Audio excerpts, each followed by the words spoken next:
और हरियाणा प्रदेश के प्रभारी हैं, आपके झुग्गी में रहते हैं। किसी पार्टी ने राष्ट्रीय लीडर बनाया किसी झुग्गी वालों को? किसी पार्टी ने, बड़ी से बड़ी पार्टी है, छोटी से छोटी पार्टी है, किसी झुग्गी वालों को राष्ट्रीय नेता नहीं बनाया है।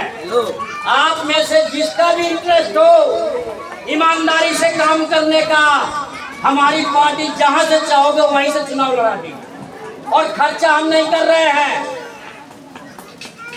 एमएलए का चुनाव लड़ने के लिए चुनाव आयोग का नियम है 28 लाख से 40 लाख तक खर्चा करने के लिए, लेकिन जो दूसरा पैसे वाले हैं वो 40 करोड़ से ज्यादा खर्चा कर देते हैं और काला पीला कागज भर के दिखा देते हैं कि हम तो 30,000 खर्चा किए हैं, 30 लाख खर्चा किए हैं। हमारी पार्टी जहाँ 40 लाख खर्चा करने का नियम है, हमारी पार्टी 40,000 भी खर्चा नहीं कर रही है। जो जरूरत है 10,000 नामांकन फीस भरना है, 5,000 फार्म बनने होने का वकील का खर्चा लगा, पर्चा छपवाने में 15-20 हजार लग गया है और 10,000 के करीब गाड़ी घुमाने का लगेगा। हम दिहाड़ी दे के अपने साथ लोगों को नहीं घुमा रहे। जो दिहाड़ी दे के घूमेगा उसका समझ नहीं बनेगा। जो दिहाड़ी देता है, जो दारू देता है, जो साड़ी देता है, वो आपको गुर्बत बना के रखना चाहता है। ये समझने की जरूरत है। वो गुर्बत बना के दारू पिलाता किस लिए? दारू पी का अंठाया रहेगा, अक्ल आएगी नहीं तो हम क्या कर सके, टकते रहेंगे। इसलिए मैं ये कहना चाहता हूँ कि आप दारू पियो, जो खाना है वो पियो, कमा के खाओ, किसी के एहसान पे मत चलो, किसी का दारू पी के वोट लेने का चक्कर मत लगाओ, नहीं तो एक दिन दारू पिलाएगा और आपको 5 साल ठगेगा। उदाहरण बता दूं, हमारे देश का जो लोकतंत्र है, चुनाव आता है तो नेता पैर पकड़ता है, बच्चों का नाक भी साफ करता है, उदाहरण सब देखते हो आप लोग। और चुनाव से जीत जाता है तो जानते हो क्या करता है? जैसे नाग पंचमी को नाग बाबा का पूजा होता है, सब जानते हो ना? हाँ। और नाग बाबा कहीं दिखाई दे देते तो क्या होता है? वो नेता पैसा वाला हमको नाग समझता है। इलेक्शन आएगा, हमारा पूजा करेगा, हमको दक्षिणा देगा, हमको सब करेगा, लेकिन हम अपना हक मांगने जाएंगे तो जानते हो क्या कहेगा?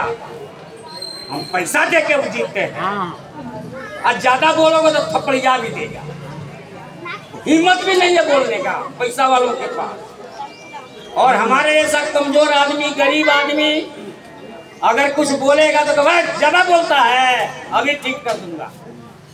ये है हमारे देश का लोगों का हिसाब किताब। तो हम अपनी बात के माध्यम से समझाने आए हैं। ये संतोष नगर झुकी है, राजीव नगर झुकी है, 13/3 की झुकी है, दयाल नगर की झुकी है, एकता नगर की झुकी है।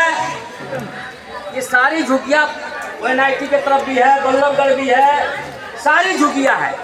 इन झुगियाँ जब बस रही थी तो कौन लड़ा था झुगियों को बचाने के लिए?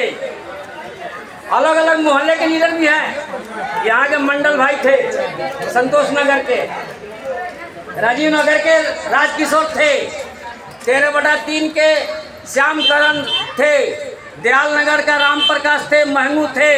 ये कौन लोग? ये मजदूर थे कंपनी के। बाद में अलग बात है, कोई डिपो चलाने लग गया, कोई कुछ करने लग गया, लेकिन शुरू में आके पहले कंपनी में नौकरी किए और सीटू के यूनियन में काम करके लड़े। तो वो लोग जब झुग्गी तोड़ने आते थे तो मजदूर यूनियन, खाली सीटू नहीं, फरीदाबाद का सब मजदूर यूनियन लड़ता था। आपको पता होगा, जो पुराने होंगे, DP सिंह आए थे दशहरा ग्राउंड में, हरकिशन सिंह सुरजीत आए थे, सब फरीदाबाद का झुग्गी वाला लोग गया था और कानून बन गया। DP सिंह के सरकार के टाइम पे कानून बना कि झुग्गी हटाओगे तो पहले उनको बना के दोगे, तब हटाओगे। जब से वो कानून चल रहा है। एक बात मैं आपको और बता दूं, ये तोड़ फोड़ की बात तो अलग है। इन झुग्गियों में पहले राशन कार्ड नहीं था, राशन कार्ड नहीं था तो वोटर कार्ड भी नहीं था। ये राशन कार्ड बनवाने का काम कौन किया? बाद में बहुत चौधरी हो जाते हैं, लेकिन शुरू में कौन किया? आप लोगों को याद होगा, ये झुग्गियां संतोष नगर की राजीव नगर के बाद बसी है। राजीव नगर के तरफ सिंघानिया कॉलोनी के तरफ पहले 2-4-5 झुग्गियां थी। वहाँ चक्रधर सेठी उड़ीसा के रहने वाले हैं। चक्रधर सेठी को हम लोग यहाँ के राजीव नगर के लीडर बनाए थे। DYFI अखिल भारतीय नौजवान सभा के नाम से हम लोग संगठन बनाए थे। जनवादी महिला समिति के नाम से संगठन बनाए थे। उस संगठन के तरफ से धरना दे करके हम लोग झुग्गियों के राशन कार्ड बनवाए।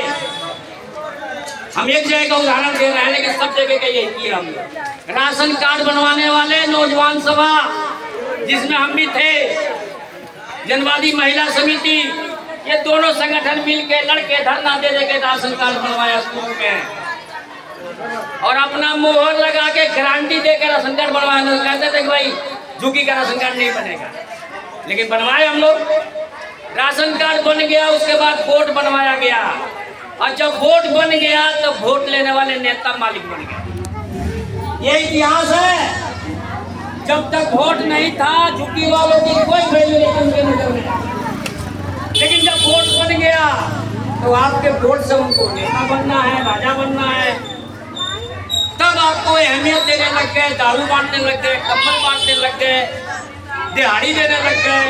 लेकिन जब देखिए, नए लोगों को मालूम नहीं होगा ये बातें। पुराने जो लोग होंगे 40 साल पहले, ये 1982, 85 में हम लोग ये काम किए थे।